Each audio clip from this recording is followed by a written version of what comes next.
Dear students, आज हम लोग पढ़ने वाले हैं क्लास 12th का डिफरेंशिएशन।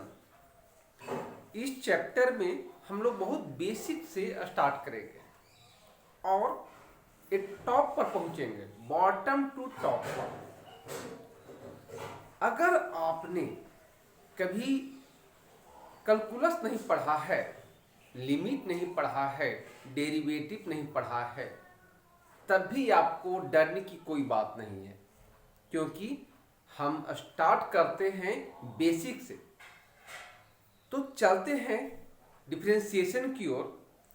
ये क्या है, सबसे पहले इसका डिफाइन देखेंगे और इसका ओरिजिन देखेंगे, उत्पत्ति देखेंगे, और इसका एप्लीकेशन देखेंगे, यूज देखेंगे। तो देखेंगे ये डिफरेंशिएशन क्या है। सबसे पहले देखेंगे what is differentiation.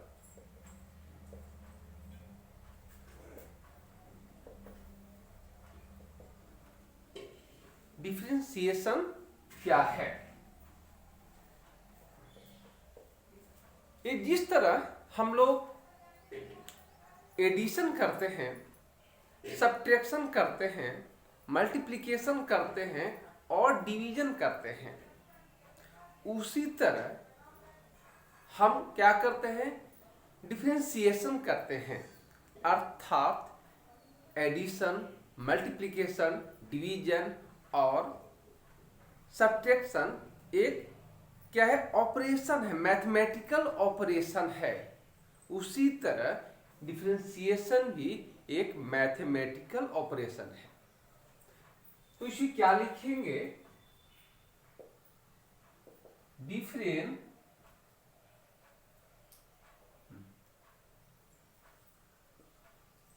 Differentiation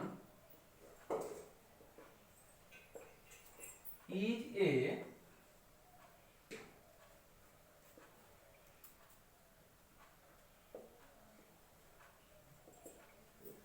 mathematical operation.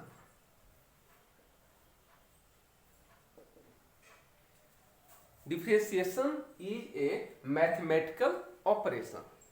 जैसे अभी हम बात कर रहे थे कि addition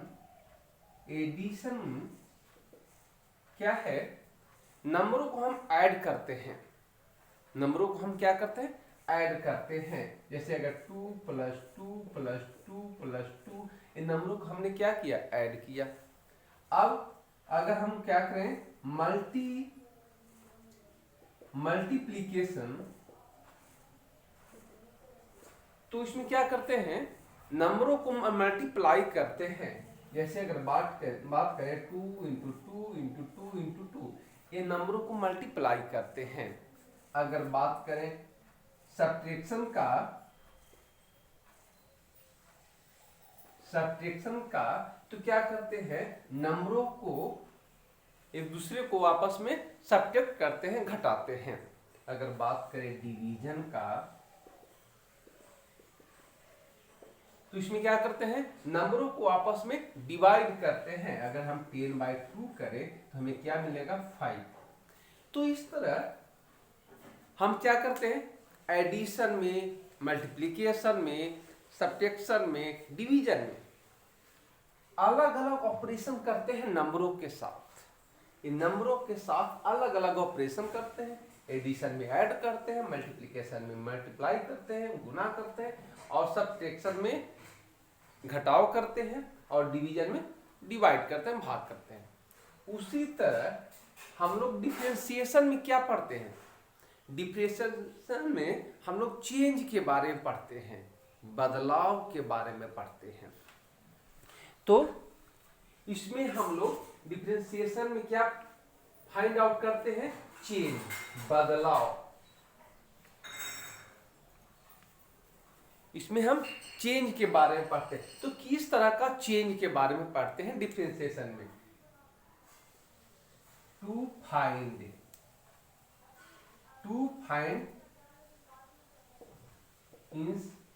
instantaneous rate of change. इसमें क्या पढ़ते हैं, to find instantaneous rate of change. A instantaneous rate of change क्या होती है? मेनली हम लोग डिफरेंशिएशन में चेंज पढ़ते हैं। Rate of change, rate of change किस तरह का change? Instantaneous rate of change. ये क्या होती है हम लोग इसके बारे में देखेंगे। तो इससे पहले हम लोग क्या देखें, कुछ क्वांटिटी के बारे में देख लेते हैं, तब हम लोग पढ़ेंगे इंस्टेंटेनियस रेट ऑफ चेंज क्या होती है। यानी कि पहले हम रेट ऑफ चेंज क्या होती है उसके बारे में पढ़ेंगे। अगर हम क्वांटिटी की बात किया जाए,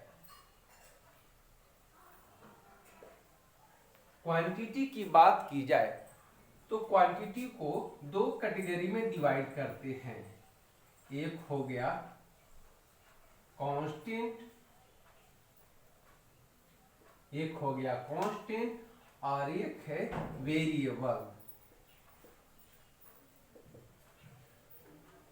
एक हो गया कांस्टेंट और एक वेरिएबल। एक कांस्टेंट क्वांटिटी क्या होती है, एक कांस्टेंट क्वांटिटी क्या होती है और एक वेरिएबल क्वांटिटी क्या होती है। तो सबसे पहले देखेंगे एक कांस्टेंट क्वांटिटी। जब हम किसी नंबर को लिखते हैं, जैसे 2, 5, 3, 10, 13, ये नंबर को लिखा 2, 5, 3, 10, 13, ये क्या है, एक कांस्टेंट है, यानी कि जिसका वैल्यू कभी नहीं चेंज होता है, never change. That quantity it's value never change is called constant quantity. एक कांस्टेंट क्वांटिटी होती है जिसका वैल्यू चेंज नहीं होता है। अब देखेंगे types of constant quantity. Constant quantity कितने तरह के होते हैं, इसका देखेंगे टाइप्स। टाइप्स की बात करेंगे। ये जो है 2 टाइप्स का होता है कांस्टेंट क्वांटिटी। पहला होता है एब्सोल्यूट कांस्टेंट, एब्सोल्यूट कांस्टेंट, और एक होता है arbitrary constant.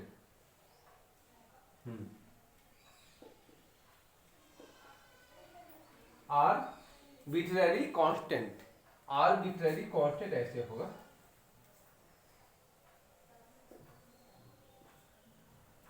Arbitrary constant, arbitrary constant ये दो तरह का होगा। एक होगा एब्सोल्यूट कांस्टेंट और एक आर्बिट्ररी कांस्टेंट।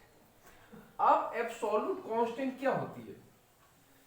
एब्सोल्यूट कांस्टेंट मतलब जिसका वैल्यू फिक्स होता है, जिसका वैल्यू चेंज नहीं हो सकता है, कभी नहीं हो सकता है। जैसे अगर हमने लिखा 5 तो 5 ही है, उसे कहीं भी रख दिया जाए, चाहे अर्थ पर रख दिया जाए, चाहे मून पर रख दिया जाए, चाहे किसी भी प्लेनेट्स पर रख दो, तो 5 ही रहेगा। अगर 6 की बात करें तो इसका वैल्यू भी चेंज नहीं होगा। अगर हम 9 की बात करें तो इसका वैल्यू भी चेंज नहीं होगा।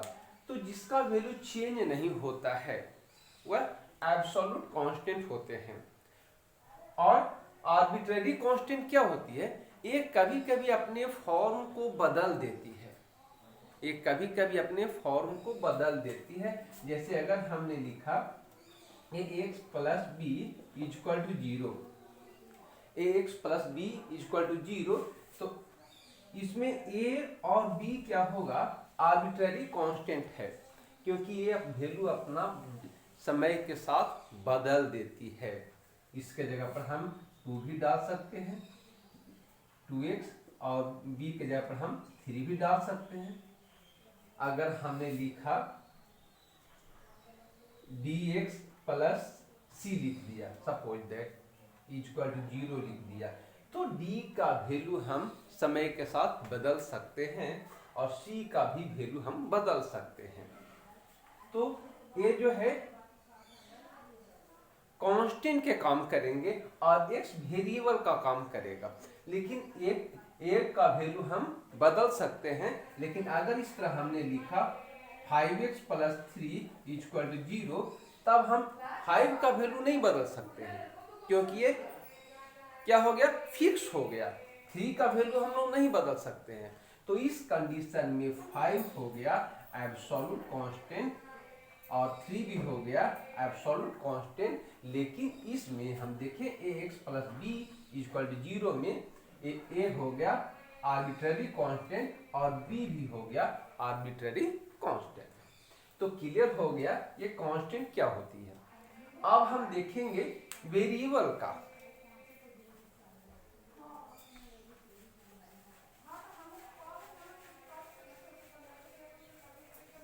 चलिए अब हम लोग वेरिएबल के बारे में भी पढ़ लेते हैं।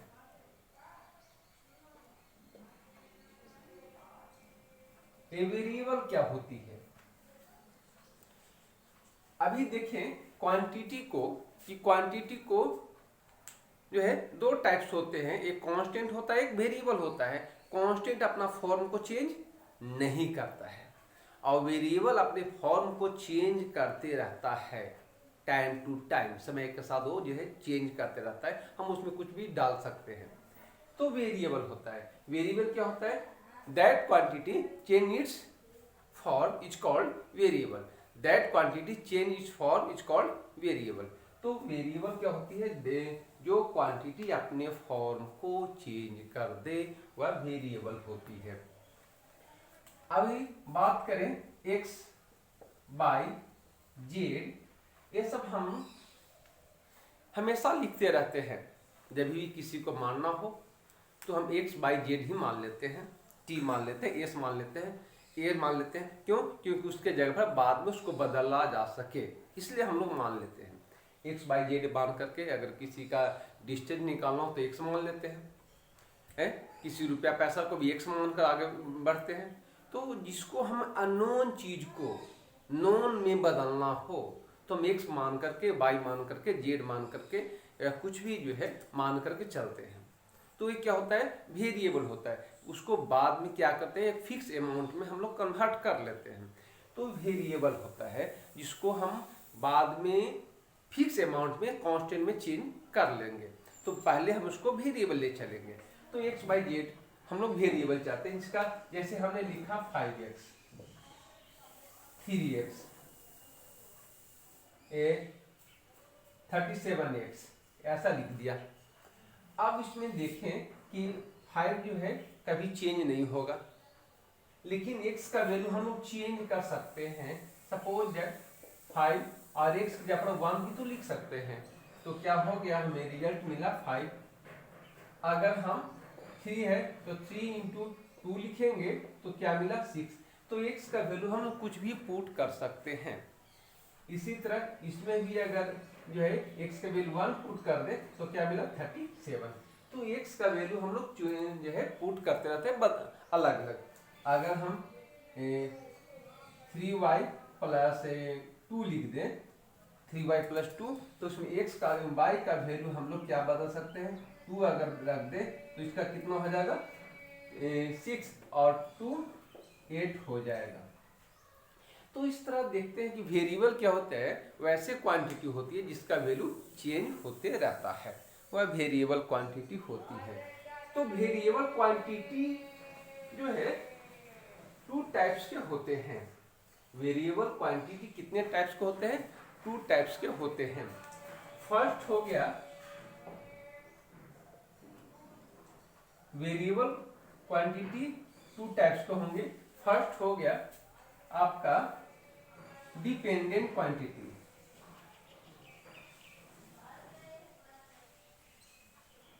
डिपेंडेंट वेरिएबल कह सकते हैं, वेरिएबल। और सेकेंड हो गया इंडिपेंडेंट, इंडिपेंडेंट वेरिएबल। फर्स्ट हो गया डिपेंडेंट और सेकंड हो गया इंडिपेंडेंट। ये डिपेंडेंट क्या होती है और इंडिपेंडेंट क्या होती है। डिपेंडेंट मतलब जो दूसरे पर डिपेंड करता हो वह डिपेंडेंट होगा, और इनडिपेंडेंट मतलब जो दूसरे पर डिपेंड नहीं करता हो, इन लगा हुआ है मतलब निगेटिव सेंस में है। तो इनडिपेंडेंट जो दूसरे पर डिपेंड नहीं करता हो। जैसे अगर हम बात करेंगे, अगर y लेते हैं, y इक्वल टू 2x ले लेते हैं, y इक्वल टू क्या ले लें, 2x ले लें। तो अगर हम y का वैल्यू किस पर डिपेंड करेगा, x पर डिपेंड करेगा। y का वैल्यू किस पर डिपेंड करेगा, x पर डिपेंड करेगा। अगर x का जगह पर हम 1 डाल दिए तो y का वैल्यू कितना हो गया, y का वैल्यू 2 हो गया। x का वैल्यू, x की जगह पर कितना डाले 1, तो y का वैल्यू कितना मिला, 2 मिला। अगर हम उसी तरह x है, x की जगह पर हम ये 2 डाल दे दिए, यहाँ पर 1 डाले थे, यहाँ पर 2 डाल दिए, तो कितना मिला, y का वैल्यू कितना मिला, 4 मिला। उसी तरह अगर देखेंगे x के जगह पर हमने क्या डाल दिए, 5 डाल दिए, 5 डाल दिए, तो y का वैल्यू कितना मिला, 10 मिला। यानी कि x का हम ये वैल्यू डिफरेंट ले रहे हैं, अलग अलग ले रहे हैं, तो y का वैल्यू भी हमें अलग अलग मिल रहा है। x का वैल्यू हम बदल दिए, चेंज कर दिए, तो y का वैल्यू चेंज हो रहा है। यानी कि y जो है डिपेंड कर रहा है किस पर, x पर। y डिपेंड कर रहा है किस पर, x पर। तो x जो है इनडिपेंडेंट वेरिएबल हो गया, क्योंकि x y पर डिपेंड नहीं कर रहा है, लेकिन y x पर डिपेंड कर रहा है। तो x जो है इनडिपेंडेंट वेरिएबल हो गया और y डिपेंडेंट वेरिएबल हो गया। अब देखिए इसको एक और एग्जांपल से समझते हैं। सपोज दैट अगर आप किसी बैंक में अकाउंट खुलवाते हैं, इसको ध्यान से समझे, अगर आप किसी बैंक में अकाउंट खुलवाते हैं, पहले से बैंक में आपका जो है 100 रुपया जमा था, 100 रुपया जमा था, अब आपने जाकर के उस 10 रुपया जमा कर दिया, तो आपके अकाउंट में कितना हो गया, 110 रुपया हो गया, 110 रुपया हो गया। इसका मतलब कि बैंक में पहले से मान लेते हैं कि 1 लाख रुपया जमा था। कितना जमा था, 1 लाख रुपया जमा था बैंक में। आपके 10 जमा करने से, आपके 10 जमा करने से इसके से बैंक में कितना हो गया, 1,10,000 रुपया हो गया, 1,10,000 रुपया हो गया। यानी कि आपके 100 में 10 जमा करने से आपके अकाउंट में तो वृद्धि हुई, ग्रोथ हुआ हुई है, साथ में क्या हुआ, बैंक के अकाउंट में भी वृद्धि हो गई, उसमें भी कुछ चेंज हो गया, बैंक अकाउंट में भी चेंज हो गया। आपको इसमें निकाल लेने से, अगर मान लेते हैं 10 रुपया निकाल ले, तो बैंक में जो जमा है पूरे बैंक का सभी का संपत्ति, उसमें क्या हो गया, आए 10 रुपया घट गया, 10 रुपया घट गया। यानी कि आप देखते हैं कि अगर इसको y मान ले, इसको x मान ले, तो आप इसमें अगर 10 बढ़ाते हैं तो बैंक के अकाउंट में भी, बैंक के पास जितना पैसा था उसमें भी कुछ बढ़ जाती है, कुछ बढ़ जाती है। यानी कि बैंक का जो डिपॉजिट है, जितना पैसा जमा है, आप पर डिपेंड कर रहा है। ये डिपेंड किस पर कर रहा है, आप पर डिपेंड कर रहा है, लेकिन आप बैंक पर डिपेंड नहीं कर रहे हैं। अब बोलिए वह कैसे, इसे भी देख लेते हैं। सपोज दैट अगर जो है बैंक में कितना था पहले से, 1 लाख रुपया है, आपने उसको क्या किया, आपके पास 100 था, आपने जमा नहीं किया, किसी दूसरे व्यक्ति ने जमा किया, किसी दूसरे व्यक्ति ने जा करके उसको जमा कर दिया। मान लेते हैं कि 100 रुपया जमा कर दिया बैंक में, बैंक में क्या जमा किया, आपने जमा नहीं किया, दूसरे व्यक्ति ने जमा किया, तभी उसके बैंक अकाउंट में तो जो है वृद्धि हो गई, उसमें चेंज हो गया, लेकिन आपके अकाउंट में चेंज नहीं हुआ, क्योंकि आपने उसको नहीं डाला, आपके अकाउंट में 100 का 100 है, लेकिन बैंक में बढ़ गया। इसका मतलब कि बैंक जो है बैंक आप पर डिपेंड था, लेकिन आप बैंक पर डिपेंड नहीं थे। क्योंकि आप अगर बैंक पर डिपेंड रहते तो बैंक में बढ़ता, कोई आप दूसरे व्यक्ति दूसरे जो कस्टमर जमा करता तो आपके अकाउंट में ही जो है कुछ अमाउंट बढ़ जाते। लेकिन ऐसा नहीं हुआ, वह जो है आप अपने अकाउंट में कुछ जमा किए तब आपका अकाउंट में कुछ पैसा बढ़ा, साथ में बैंक के अकाउंट में कुछ पैसा बढ़ा। लेकिन अगर दूसरे कस्टमर जमा किए तो आपका अकाउंट 100 का 100 था, लेकिन बैंक के अकाउंट में पैसा बढ़ गया। तो इसका मतलब कि वह जो है आप पर बैंक डिपेंड करता है, समझे, और बैंक पर आप डिपेंड नहीं करते हैं। अगर ऐसा होता तो आपके अकाउंट में ही पैसा बढ़ जाता। तो यह जो है अगर इसी तरह जो है देखा जाए कि y किस पर डिपेंड करता है, x पर डिपेंड करता है, ना कि x y पर डिपेंड करता है। तो ये जो है डिपेंडेंट वेरिएबल कौन हो गया, y हो गया, और x इंडिपेंडेंट वेरिएबल हो गया। तो कह सकते हैं that variable depend on other is called dependent variable. चलिए इसको हम लोग लिख लेते हैं।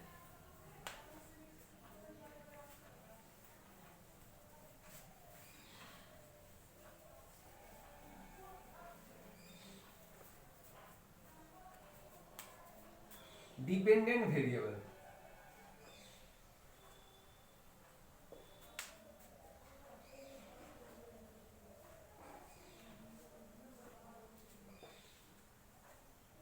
that variable depend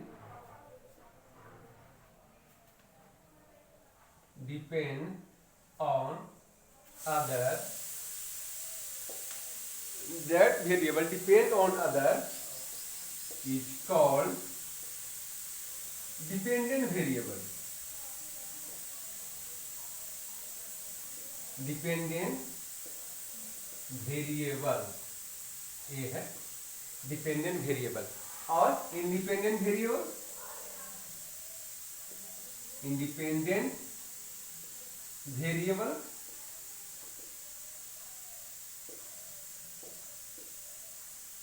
that variable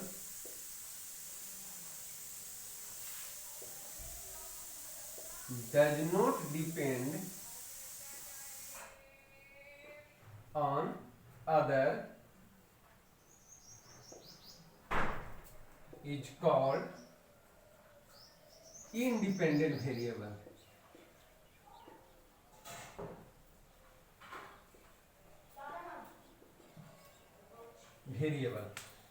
तो अभी जो है डिपेंडेंट वेरिएबल क्या है और इंडिपेंडेंट वेरिएबल क्या है, आपने इसको पढ़ लिया।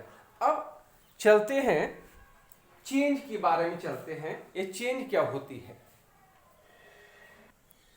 चलिए अब बात करते हैं y equal to f x. Y equal to f x, ये y क्या होती है, फंक्शन है, function of x।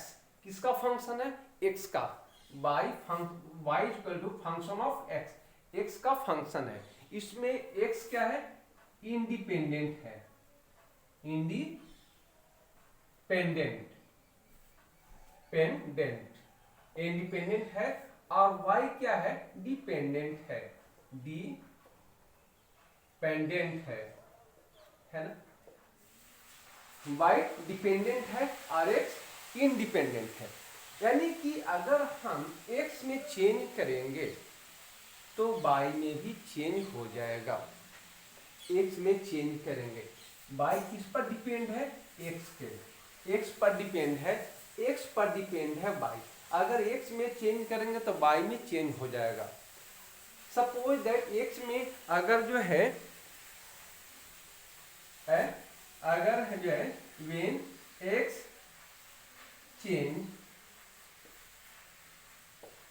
Change to, इसमें x में अगर हम चेंज करते हैं डेल एक्स, एक छोटा अमाउंट डाल देते हैं, डेल एक्स छोटा अमाउंट, एक्स में हम चेंज करेंगे डेल एक्स, यानी कि छोटा अमाउंट हम डाल देते हैं, तब जो है हाँ, तो फंक्शन में फंक्शन चेंज, तो फंक्शन में क्या चेंज हो जाएगा, अगर x में छोटा अमाउंट डेल एक्स छोटा अमाउंट, हल्का छोटा अमाउंट हम डाल देते हैं, किसमें, x में डाल देंगे, x में हम छोटा अमाउंट बढ़ा देंगे, डेल एक्स बढ़ा दिए, तो y में क्या चेंज हो जाएगा, y में चेंज हो जाएगा, इसमें हम लोग क्या बढ़ा दिए, x में क्या बढ़ा दिए, x में पहले था x, अब क्या बढ़ा दिए, डेल एक्स, थोड़ा सा चेंज किए, थोड़ा सा चेंज किए, तब y में चेंज क्या हो गया, function of x plus del x, यानी कि इसमें डेल एक्स चेंज हो गया, यानी कि y में क्या चेंज हो गया, y में भी तो कुछ चेंज होगा ना, y में चेंज हो जाएगा, ऐसे लिख देते हैं, del y, sorry del y में चेंज कितना हो जाएगा, डेल वाई। अगर हम x में डेल एक्स चेंज करेंगे, x में डेल एक्स चेंज करेंगे तो y में कितना चेंज हो जाएगा, डेल वाई। अभी हमने बैंक का अकाउंट का एग्जांपल दिया था कि जैसे ही आपके अकाउंट में थोड़ा सा चेंज करेंगे, पैसा आप डालेंगे, ज़्यादा कुछ भी पैसा, जैसे मान लीजिए 100 रुपया पहले से था, अब 10 डाल दिए तो 110 हो गया, उसी तरह बैंक के अकाउंट, बैंक में जो पहले से जमा था, सभी का पैसा जमा था, उसमें भी कुछ बदलाव हो जाएगा। तो उसमें क्या हुआ, जैसे अपने अकाउंट में आपने कुछ पैसा डाला तो पूरे बैंक के अकाउंट में भी कुछ यह बदलाव हुआ, आपने उसमें एक पैसा ही डाला तो बैंक के अकाउंट में एक पैसा बढ़ गया, आपने एक बैंक के अकाउंट से एक पैसा निकाल लिया तो बैंक के अकाउंट में से, पूरे बैंक के अकाउंट में से एक पैसा घट गया। तो यह जो है, अगर हम x में चेंज करते हैं तो y में भी चेंज होती है, तो फंक्शन में भी चेंज होती है। अगर हम जो x में चेंज करेंगे तो y में भी चेंज होगी, अगर इसमें डेल एक्स चेंज करेंगे, छोटा सा चेंज करेंगे तो y में भी चेंज हो जाएगी। आया समझ में कि x में चेंज करेंगे तो y में ही चेंज हो जाएगी, थोड़ा सा x में हमने डेल एक्स बढ़ा दिया, डेल एक्स छोटा अमाउंट बढ़ा दिया तो y में भी क्या बढ़ गया, डेल वाई, y में भी डेल वाई एक छोटा अमाउंट बढ़ गया। अगर हम दोनों का रेशियो देखेंगे, रेशियो की बात करें तो क्या लिखेंगे, change in y by change in x। ये y में क्या चेंज हुआ और x में क्या चेंज हुआ, y में क्या चेंज हुआ, तो एक y पहले y जो है चेंज हो गया, y प्लस डेल y, और पहले से क्या था, y था ना, पहले से y था, अब कितना हो गया, डेल y हो गया, और इसमें क्या चेंज हो गया, इसमें पहले अब चेंज हो गया, x में क्या डेल x चेंज हो गया, और पहले से क्या था, x था, तो इसमें जो चेंज हुआ, अगर चेंज हुआ तो क्या हो गया, y plus del y minus by x plus del x minus x, y से y कैंसिल, x से x कैंसिल, क्या मिला, del y by del x, del y by del x मिला, del y by del x मिला। तो ये जो है चेंज मिला किसका, अगर हम जो है डिपेंडेंट क्वांटिटी में चेंज करते हैं, वेरिएबल में चेंज करते हैं, तो इंडिपेंडेंट वेरिएबल में चेंज करते हैं तो डिपेंडेंट वेरिएबल में चेंज हो जाती है। अभी हमने क्या देखा कि अगर हम x में चेंज करते हैं तो y में चेंज मिलता है, कितना चेंज मिलता है, अगर जो है हम x में डेल x चेंज करते हैं तो उसी के रेस्पेक्ट में y में भी चेंज हो जाती है डेल y, यानी कि x में चेंज करने पर हमें y में भी चेंज मिलता है। अब इसको देखेंगे, ये तो हो गया आपका average rate of change, average rate of change. अब देखेंगे रेट चेंज कितने तरह का होता है, अभी आपको पढ़ा था कि चेंज यानी कि बदलाव, तो बदलाव जो चेंज होगा कितने तरह का होगा। अब देखेंगे ये चेंज क्या होती है, अब देखेंगे एक होती है एवरेज रेट ऑफ चेंज और एक होती है instantaneous rate of change. Average rate of change क्या होती है और इंस्टेंटेनियस रेट ऑफ चेंज क्या होती है। चलिए वन बाय वन दोनों को हम लोग डिस्क्राइब करेंगे। पहले देख लेते हैं average rate of change. Suppose that अगर आप कहीं यात्रा शुरू करते हैं, जर्नी करते हैं, अब अगर आप जो है ये पटना से आप कहाँ जा रहे हैं, दिल्ली जा रहे हैं। पटना से आप दिल्ली जा रहे हैं। आप पटना से दिल्ली जा रहे हैं, अगर आप जो है इसका डिस्टेंस कितना है, सपोज दैट 1000 किलोमीटर है। सपोज दैट 1000 किलोमीटर है, पटना से दिल्ली की दूरी है। अगर आपको वहां जाने में जो है कुछ तो टाइम लगा होगा है, अगर आपको लगा होगा, मान लेते हैं 25 घंटा लगा, 25 आवर, 25 आवर लगा, वहां जाने में 25 आवर लगा। तो अब आप जो है आप पता कर सकते हैं कि वह किस स्पीड से ट्रेन गई। ट्रेन से जा रहे हैं, अगर दोनों जो है पटना से दिल्ली की डिस्टेंस है 1000 किलोमीटर और वह जो है उसको कवर करने में 25 आवर्स लगा, तो यह स्पीड कितना हुआ होगा, स्पीड कितना होगा, यह स्पीड होगा डिस्टेंस बाय टाइम, है ना, डिस्टेंस बाय टाइम। डिस्टेंस कितना है 1000 और टाइम कितना लगा 25। अगर इसको क्रॉस कर दे तो कितना मिला 40, यानी कि 40 किलोमीटर पर आवर के स्पीड से चला है। 40 किलोमीटर पर आवर के स्पीड से चला है। अगर ये तो सही है कि 40 किलोमीटर पर आवर के स्पीड से चला है, अगर आपसे पूछे बताइए एक कानपुर के नजदीक, नियर कानपुर, ट्रेन की स्पीड क्या रही होगी,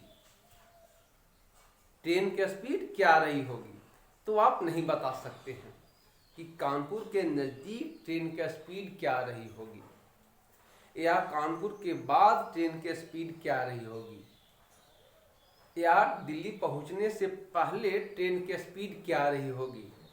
हो सकता है दिल्ली से पहुंचने से पहले ट्रेन कम स्पीड में जा रही होगी, या कानपुर के पहुंचने से पहले उसका ज़्यादा स्पीड होता होगा, ये भी तो हो सकता है। तो ये देखते हैं क्या कि हमें जो है अगर आपसे पूछे कि कानपुर के पहले ट्रेन की स्पीड क्या रही होगी, तो आप नहीं बता सकते हैं। आप बता रहे हैं कि एवरेज स्पीड बता रहे हैं कि पटना से जो दिल्ली पहुंची तो उसका एवरेज ट्रेन का स्पीड 40 किलोमीटर पर आवर रहा है। ये नहीं बता सकते हैं कि वह जो है कानपुर के पास उसका स्पीड क्या रही है, क्लियर नहीं बता सकते हैं, क्योंकि आपको जो है उस समय उसको देखा नहीं कि उसका जो है कितना स्पीड है। आपने सीधे एवरेज स्पीड निकाल दिया कि जो है 100 किलोमीटर 1000 किलोमीटर दूर है, अगर जो है 25 घंटा लगता है तो डिवाइड कर देंगे तो हमें एवरेज स्पीड मिला। तो देखते हैं कि जो चेंज होता है, अगर जो है हम लोग बात करें चेंज की, ये जो है तो फाइनल डिस्टेंस कितना था 1000, स्टार्ट कहां से किया था 0 से, और ये जो है फाइनल टाइम कितना मिला 25, स्टार्ट कितना किया था 0 से। तो अगर यह मिला कितना 1000 by 25 equal to 40 kilometre per hour, ये एवरेज मिला, एवरेज रेट ऑफ चेंज मिला कि उसको ट्रेन के जो स्पीड में स्पीड कितना था 40 किलोमीटर पर आवर, ट्रेन का स्पीड कितना था 40 किलोमीटर पर आवर, उसमें चेंजिंग आ रही है। वह जो है हम एक घंटे में कितना जा रहे हैं 40 किलोमीटर जा रहे हैं, एक घंटा में 40 किलोमीटर, दूसरे घंटा में 40 किलोमीटर, तीसरे घंटा में 40 किलोमीटर, ये चेंज बता रही है। तो एवरेज रेट ऑफ चेंज बता रही है। अगर आपसे पूछे कि वह जो है कानपुर के नजदीक कितना था, यानी कि तो हम नहीं बता सकते हैं। तो उसके लिए हम लोग पढ़ेंगे इंस्टेंटेनियस रेट ऑफ चेंज, तात्कालिक जो चेंज हुआ वह कितना था, उसमें हम लोग पढ़ेंगे। तो आप देखेंगे ये जो है एवरेज रेट ऑफ चेंज और इंस्टेंटेनियस रेट ऑफ चेंज क्या होती है। अभी देखें,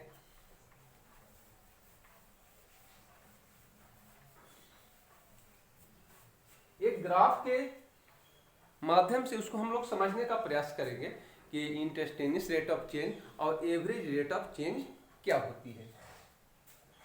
एक ग्राफ बना लेते हैं। ये हो गया 1 2 3 4 5 6 7 8 9 10। इधर 1 2 3 4 5 6 7 8 9 10। 1 2 3 4 5 6 7 8 9 और 10। 1 2 3 4 5 6 7 8 9 और 10। 8 हो गया। 0 ये डिस्टेंस शो करेगा, एक डिस्टेंस शो करेगा और एक टाइम शो करेगा। एक टाइम शो करेगा और एक डिस्टेंस शो करेगा। डिस्टेंस शो करेगा, डिस्टेंस शो करेगा और एक टाइम शो करेगा। सपोज दैट आप जो है एक गाड़ी लेकर के जा रहे हैं। आप क्या लेकर जा रहे हैं? एक गाड़ी लेकर के जा रहे हैं और आप जो है 1 किलोमीटर शो कर रहा है। एक क्या शो कर रहा है? किलोमीटर शो कर रहा है, समझे? और ये जो है सेकेंड शो कर रहा है। सेकेंड शो कर रहा है 1 सेकेंड 2 सेकेंड 3 सेकेंड 4 सेकेंड इस तरह। अरे 1 किलोमीटर 2 किलोमीटर 3 किलोमीटर 4 किलोमीटर ये शो कर रहा है। अगर आप जो है देखते हैं क्या कि अगर जा रहे हैं, आपको 1 किलोमीटर कवर करने में 1 सेकेंड समय लगा। 1 किलोमीटर ज्यादा हो जाता है, इसको मीटर में रखने से ज्यादा बेटर रहेगा। चलिए, 1 मीटर अगर कवर करने में अगर आपको 1 सेकेंड समय लग रहा है तो इसको एक ग्राफ ड्रा करेंगे, ऐसे होगा। 1 किलोमीटर कवर करने में कितना समय लग रहा है? 1 सेकेंड लग रहा है। 1 मीटर अगर 2 किलोमीटर कवर करने में 2 सेकेंड समय लग रहा है, इसका भी ग्राफ ड्रा कर दिए, 2 लग रहा है। इसी तरह आपने क्या 4 किलोमीटर ट्रेवल किया, 4 मीटर ट्रेवल किया, वो आपको लगा कितना? 4 सेकेंड। 4 सेकेंड 4 मीटर ट्रेवल करने में आपको कितना लगा? 4 सेकेंड। अब जो है आप किसी जाम में फंस गए, जाम में फंस गए और आप जो है इसमें इस जगह पर जाम में फंस गए, समझे? और 2 सेकेंड तक जाम में फंसे रहे। 2 सेकेंड तक जाम में फंसे रहे। अभी आपसे पूछे कि 6 सेकेंड में आपने कितना डिस्टेंस कवर किया, तो आप बोलेंगे 4 मीटर, क्योंकि इसमें जाम में फंसे रहे। तो 6 सेकेंड में कितना कवर किया? कितना कवर किया? 4 मीटर। अब फिर आपने चलना शुरू किया, इस तरह चलना शुरू किया, इस तरह जो है आपने 6 मीटर कवर किया कितने में? 8 मिनट में। 6 मीटर कवर किया 8 मिनट में, समझे? उसी तरह आपने कवर किया ये 10 मीटर कवर किया आपने, 10 मीटर कवर किया 10 सेकेंड में। 10 मीटर आपने कवर किया 10 सेकेंड में, वहां पर स्पीड कुछ बढ़ा दिया आपने। इस जगह पर अपना स्पीड क्या किया? बढ़ा दिया। इसने अपना स्पीड बढ़ा दिया। तो क्या देखते हैं कि आपसे पूछे कि इसका आपने किस स्पीड से जर्निंग किया, आपने किस स्पीड से जर्निंग किया। अगर जो है तो इसमें चेंज की बात करेंगे, change in distance by change in time. Change in distance by change in time की बात करें तो चेंज कितना हुआ था 10 - 0, क्योंकि आपने लास्ट कितना कवर किया 10 मीटर।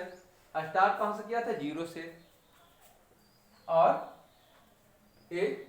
टाइम में क्या चेंज हुआ, टाइम हुआ 10 सेकेंड। स्टार्ट कितना किया था 0 से। अगर इसको हम y मान लें, बाई 2 मान लें, इसको बाई 1 मान लें, अगर इसको x1 और इसको x2 मान लें, तो इसमें चेंज कितना हो रहा है, इस तरह हम लोग लिख सकते हैं इसको y2 - y1 by x2 - x1। ये हो गया है change in distance by change in time. Time के साथ क्या चेंज हुआ और डिस्टेंस के साथ क्या चेंज हुआ। अगर हम इसको मान लें तो 10/10 = 1, यानी कि आपने जो डिस्टेंस ट्रेवल किया वह कितना ट्रेवल किया, 1 मिनट में 1 सेकेंड में 1 किलोमीटर डिस्टेंस ट्रेवल किया। 1 सेकेंड में कितना ट्रेवल किया, 1 मीटर पर सेकेंड ट्रेवल किया।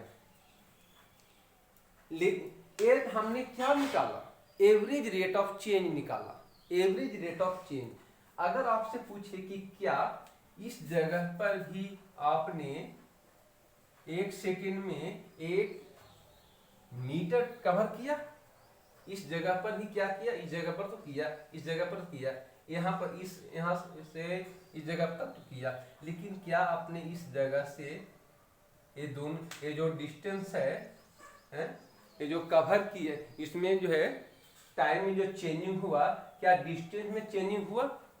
टाइम हो गया 4 से आपका 6 हो गया, 2 सेकेंड का डिफरेंस हो गया, लेकिन आपने डिस्टेंस कवर नहीं किया क्योंकि उसमें जाम था।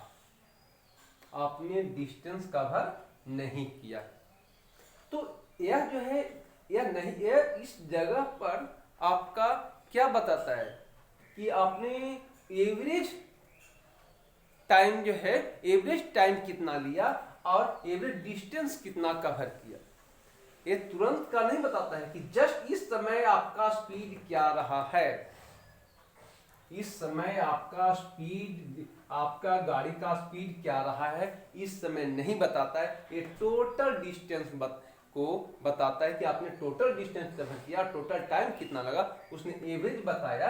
आपको सीधे अगर बताया कि सर ऐसे जो है ग्राफ ड्रा करो, ये क्या बता रहा है, ये एवरेज बता रहा है कि आपने सीधे एक मीटर पर सेकंड के स्पीड से ट्रेवल किया। अब किस जगह पर आपने कम स्पीड चलाया, किस जगह पर ज्यादा स्पीड चलाया, ये नहीं बताता है। तो एवरेज रेट ऑफ चेंज हमने देख लिया कि एवरेज रेट ऑफ चेंज क्या बताता है, लेकिन हम पढ़ने वाले हैं इंस्टेंटेनियस रेट ऑफ चेंज। ये इंस्टेंटेनियस रेट ऑफ चेंज क्या होती है। आगे अगर जो है हम बात करेंगे इसका इंस्टेंटेनियस रेट ऑफ चेंज की, अब बात करेंगे instantaneous rate of change. Instantaneous rate of change क्या होती है, अभी तो आपने पढ़ा कि एवरेज रेट ऑफ चेंज के बारे में। अब चलिए आप देखेंगे, अगर आप जो है कहीं ट्रेवल करते हैं, अभी आपने ट्रेवल किया तो कितना ट्रेवल किया, 1 मीटर पर सेकेंड के स्पीड से, ये तो एवरेज था 1 मीटर पर सेकेंड। लेकिन हर जगह पर आपका स्पीड 1 मीटर पर सेकेंड नहीं रहा होगा। सपोज दैट आपने यहाँ ट्रेवल किया, तो इस जगह पर अगर ट्रेवल किया तो देखने में स्ट्रेट लग रहा है, लेकिन वास्तव में यह स्ट्रेट ना रहा होगा, क्योंकि हर जगह आपने इसका 1 मीटर पर सेकेंड के स्पीड से ट्रेवल नहीं किया होगा। आप इस तरह भी ट्रेवल किया होगा। क्यों? क्योंकि आपने उसको जो है कहीं अधिक जाम होगा, कहीं कम होगा, तो कहीं स्पीड आपको ज़्यादा होगा, कहीं स्पीड कम होगा। इस तरह से आपने उसको ट्रेवल किया होगा। हर समय तो आपने 1 मीटर पर सेकेंड का स्पीड से ट्रेवल नहीं किया होगा ना।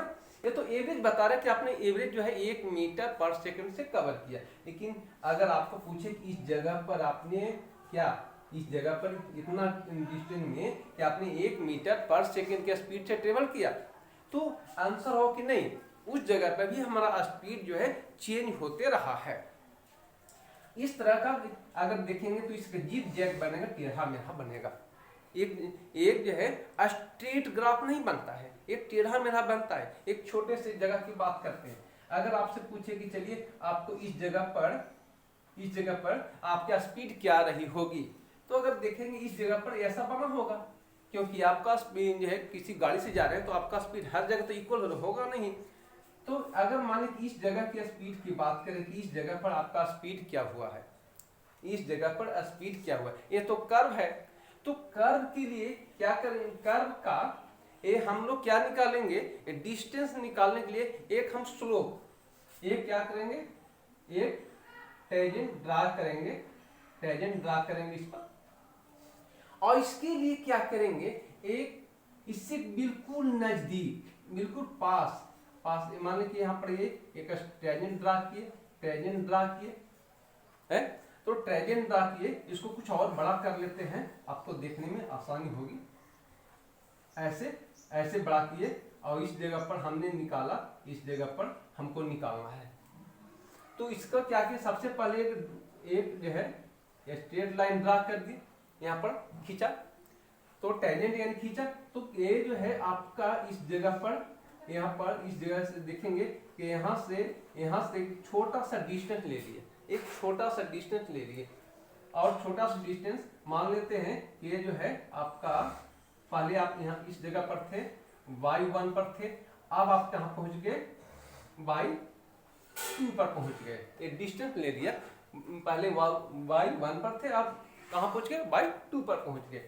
अब जो पहले क्या था, आपका टाइम क्या था, x1 था, अब उसमें टाइम कितना लगा, x2 लगा। अब इसमें देखेंगे ये स्लोप जैसे ही ड्रा करते हैं तो इसको मिला लेते हैं। अगर इसको थोड़ा सा बड़ा करके हम लोग इस तरह बना ले, थोड़ा सा बड़ा करके इसको हम इस तरह बना लेते हैं,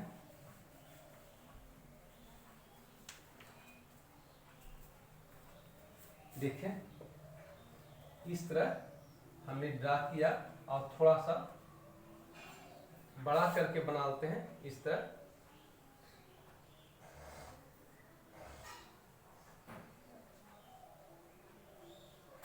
एक बना लेते हैं कि आपने इस जगह पर जो है एक जो डिस्टेंस कवर किया, इस जगह पर आपने डिस्टेंस कवर किया, बहुत छोटा डिस्टेंस कवर किया, और उसके लिए आपको बहुत छोटा समय लगा, बहुत छोटा डिस्टेंस कवर किया। इस जगह पर बहुत छोटा डिस्टेंस कवर किया, इस जगह पर क्या था, यानी कि y1 और y2। अब जो है दोनों में डिफरेंस क्या था, डेल y, दोनों में क्या था डिफरेंस, डिस्टेंस कितना डिफरेंस था, डेल y।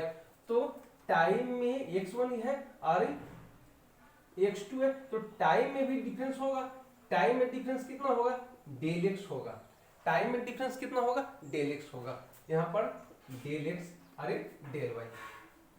अब डेल y और डेल x, ये जो है डेल y और डेल x, तो क्या मिला, ये चेंज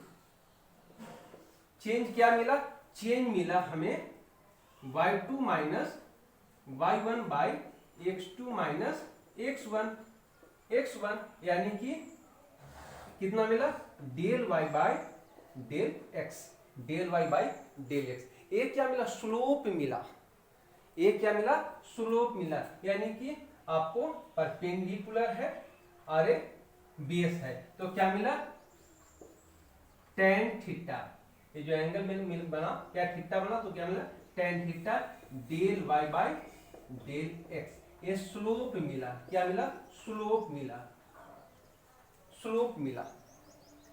तो इसमें क्या है, ये हम क्या देखें कि अगर जो टाइम बहुत छोटा टाइम सेकेंड के मान 1 सेकेंड ना लगा, ये 1 सेकेंड का 0.001 लगा होगा, एकदम 1 के बहुत नजदीक अगर बहुत लगा होगा, यानी कि वह जो टाइम जो है बहुत कम समय लिया होगा, बहुत कम समय लिया होगा, यानी कि 0 के लगभग में उसमें चेंजिंग हो गई।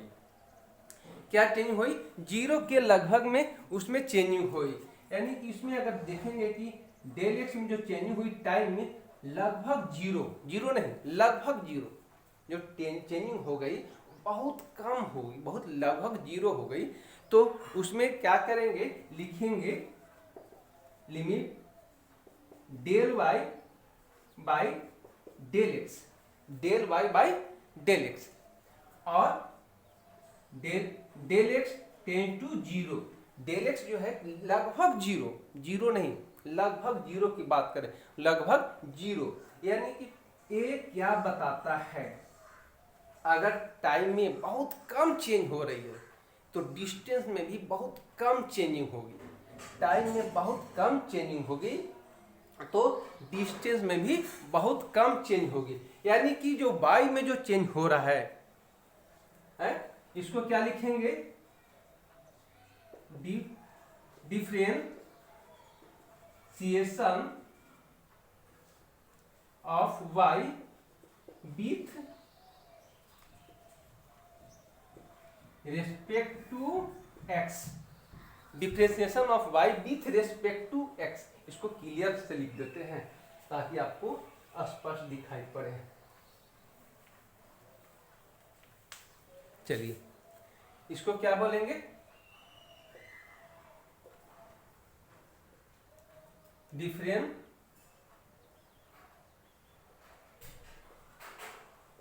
Differentiation of y with respect to x।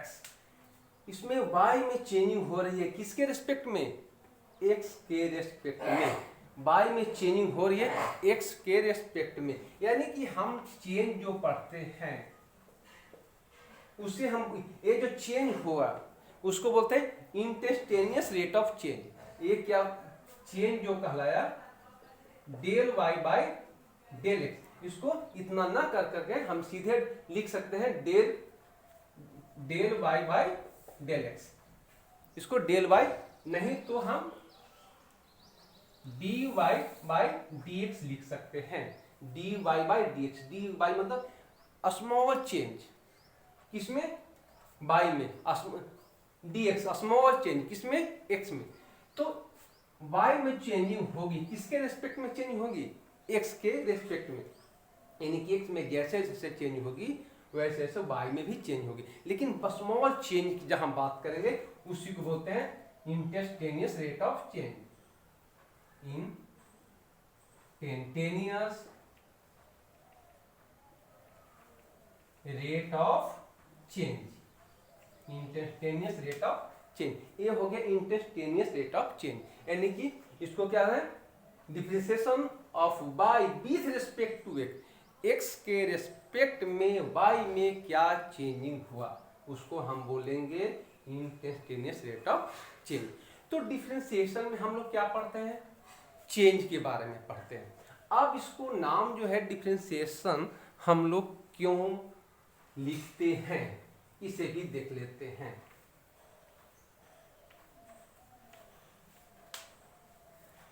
अभी आपने क्या देखा कि डिफरेंशिएशन में क्या, अगर y में चेंज हो जाए, y में चेंज हो जाए किसके रेस्पेक्ट में, x के रेस्पेक्ट में, x के रेस्पेक्ट में y में चेंज हो रहा है तो डिफरेंशिएशन मीन्स डिफरेंस, डिफरेंस मतलब माइनस घटाओ, डिफरेंस अंतर। तो y में चेंज हो रहा है, x में चेंज हो रहा है तो y में चेंज x में चेंज, तो इसका और एक डिवीजन, ये साइन किसका है, डिवीजन का। डिवीजन का। तो डिफरेंशिएशन का मीनिंग हो गया